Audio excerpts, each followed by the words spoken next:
On July 2, 2019, a significant portion of the Internet slowed to a crawl or stopped responding entirely, for about 30 minutes.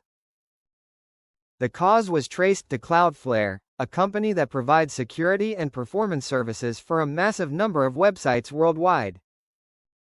When Cloudflare's systems fail, the effects ripple out to every website relying on its infrastructure.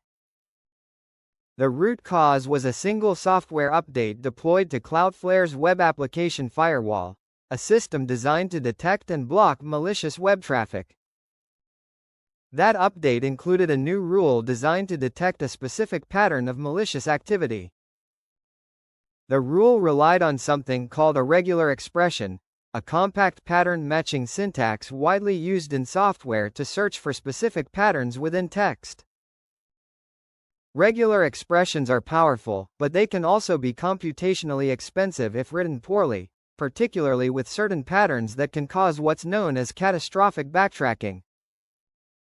Catastrophic backtracking happens when a regular expression engine, trying to match a pattern against certain types of input, ends up performing an enormous, exponentially growing number of internal calculations, even for relatively simple-looking input text. The specific regular expression deployed that day had exactly this kind of flaw.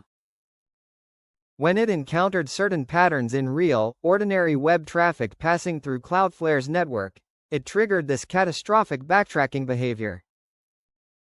This caused CPU usage across Cloudflare's global network of servers to spike dramatically, all at once. Because this Web Application Firewall rule was deployed globally, to Cloudflare's entire network simultaneously, the CPU spike affected servers across the world at the same time, not gradually in one region. With CPU resources overwhelmed, Cloudflare's servers struggled to process legitimate web traffic for any of the countless websites relying on their service. This caused widespread 502 errors, a common web error indicating a server failed to respond properly, across a huge number of websites simultaneously.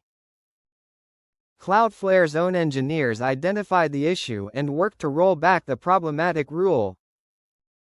But because the change had been deployed so broadly and quickly, the rollback process itself took valuable time to propagate safely back across their global network.